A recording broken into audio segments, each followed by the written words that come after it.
Hi friends, నేను మీ శ్రావణ్ కుమార్ వానరాసి. ఈరోజు మనం మహాకుంభమేళాలో ఉన్నామండి.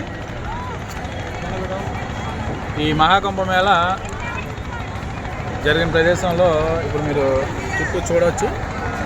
చాలా చక్కగా ఆర్భాటంగా ఇండియన్ గవర్నమెంట్ మరియు ఉత్తరప్రదేశ్ ప్రభుత్వం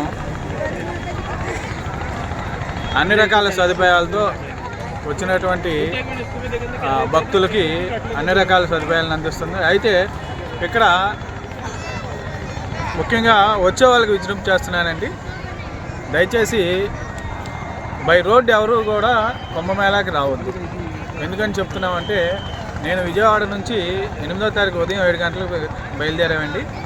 నేను ఉదయానికి అంటే విజయవాడ నుంచి 1350 కిలోమీటర్లు ప్రయాగరాజ్కి.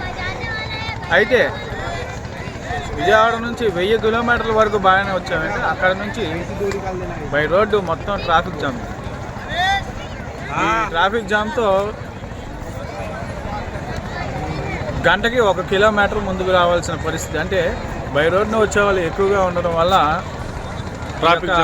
ఈ యొక్క ట్రాఫిక్ అనేది ఎక్కువగా ఉంది. దానివల్ల ఏంటంటే బై రోడ్ రావడం చాలా కష్టం, అందులోని పిల్లలతో రావడం ఇంకా కష్టం.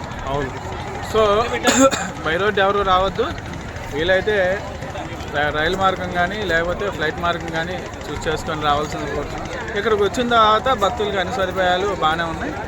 సో ముఖ్యంగా చెప్తున్నానండి, బై రోడ్ ఎవరు కూడా మహాకుంభమేళాకి రాదలుచుకున్న వాళ్ళు ఎవరు బై రోడ్ రావద్దు.